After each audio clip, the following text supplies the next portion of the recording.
What's up guys, Everything Apple Pro here, and Samsung just announced the new Galaxy Note 7, skipping the 6 altogether just because they didn't want to tie it in with being an older, inferior product. They wanted it on par with Apple's iPhone 7 releasing in just a month here. So in this video, I wanted to show you what's new about the phone, whether or not you should get it compared to the iPhone 6s Plus, and just pretty much everything you need to know about this phone. I think it's an awesome release. Samsung did some really good things with it. So let's jump right in. So first off is design. This thing is the Samsung Galaxy S7 Edge with a stylus basically. I mean, it's completely inspired by this phone. The rear and front are both curved now. The rear was curved on the Note 5, but the front wasn't. So now you have a curve on both sides of the display. While it does make for a very flush design, whether or not that's something you want, it doesn't matter. Samsung's adding it anyways. Now the curve isn't as severe as the Galaxy S7 Edge, but it certainly is there. And of course it comes with all of the curve features that come on the S7 Edge. And if you guys thought the Galaxy Note 5 was a chunky little monkey,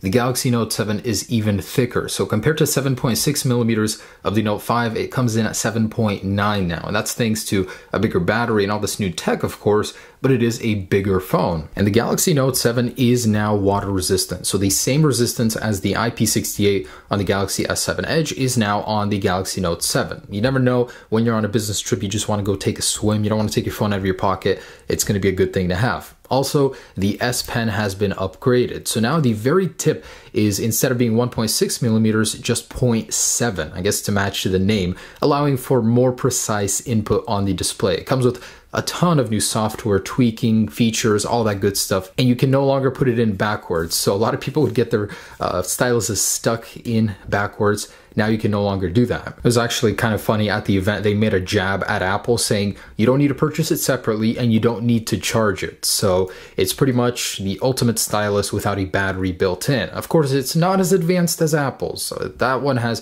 a whole bunch of tilt detection, a lot of cool goodies that this one doesn't, but still, for a stylus that doesn't have a battery, it is quite impressive the things that it can do.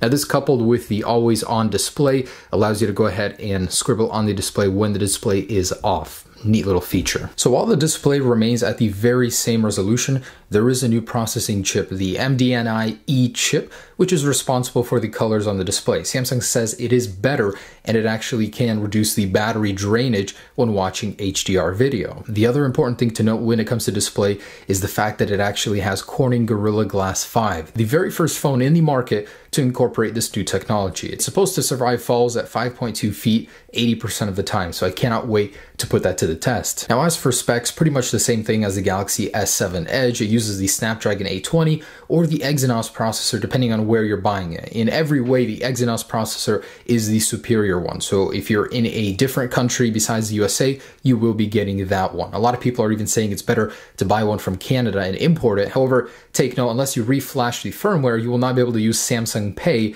if you're using an Exynos processor in the USA. A lot of people thought the RAM would be upgraded to 6 gigabytes. However, it wasn't. It is remaining at 4 for this year's Galaxy Note 7. So the battery has gotten bigger. That's why the phone is now several millimeters thicker. It's at 3500 milliamps right now versus 3020 of the Galaxy Note 5. Certainly an improvement, but not as big as the S7 Edge, which is the thinner phone. Surprisingly, that one has a 3600 milliamp battery. It now comes with wireless charging thanks to the all glass back design. However, it is not Quick Charge 3.0. Officially, it can support it, but it doesn't. It has Samsung Adaptive Charging, which is about the speed of Quick Charge 2.0. It also does have removable storage, so now you can support up to 256 gigabytes on the micro SD slot, and officially the base storage is 64 gigabytes. So for $850, this competes directly with the 64 gigabyte iPhone 6s Plus. As for the cameras, this is using pretty much the very same sensor as the Samsung Galaxy S7, meaning it won't protrude as much. It now has better low light capability thanks to larger individual pixel sizes on the camera sensor. And as for the actual megapixel count, it went down from 16 to 12 because Samsung is starting to realize that numbers aren't everything. It's actually quality. And man, does this camera look good when I tested it on the Galaxy S7 Edge. Of course, I'll do a full review with the iPhone 6s Plus, but I'm thinking it's going to be just as good. So what else? Well, goodbye fingerprint sensors. Iris scanners are the new rage. So the new Galaxy Note 7 has an iris scanner that'll scan your eyes, and officially it's supposed to be a more secure way to unlock your phone, although it will take more time than just fingerprint unlocking it using the sensor. It was a feature that was long rumored to happen, and I'm glad to see it finally here. It's the future on our phones. And it does have the new USB 3.1C standard. So instead of micro USB, you now have that fully reversible cable, and it's actually much faster. It will allow for faster charge rates and data transfers. Every phone is going there. Samsung just adopted it for the first time with their Galaxy Note 7. And the 4 new colors are actually pretty cool. Black onyx, blue coral,